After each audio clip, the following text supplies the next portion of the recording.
yung light na yan, siya magiging, gagawin niyang tangible, yung intangible.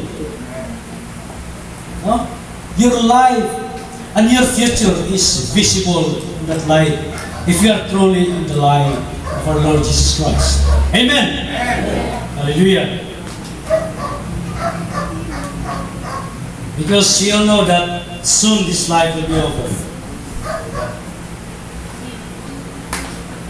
No? This life will be over.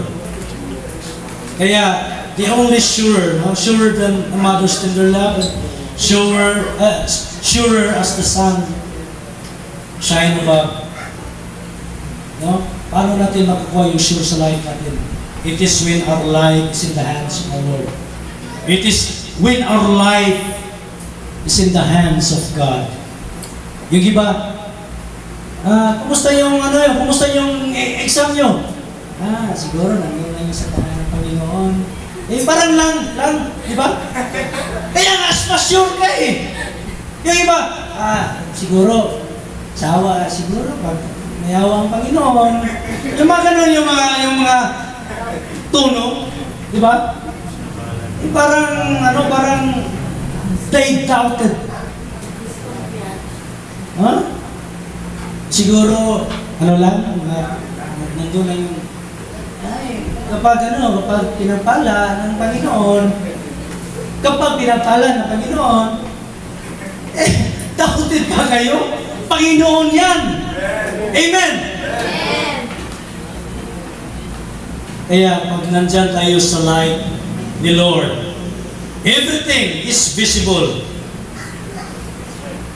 Even your dreams is visible. Your future, talaga lahat sa buhay is visible. Kasi yung sa dream nyo, alam nyo mga alam nyo, my friend, nananaginip ako, may ano daw ako, ano ba yun? Yung sin na yun, ano yun?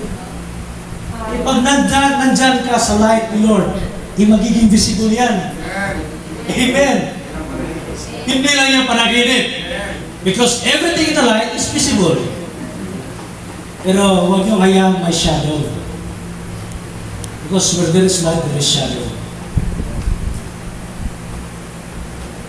Kaya, para wala yung shadow, we have to shine our own light. No? We have to shine to eliminate the shadows. Amen? Amen. Para hindi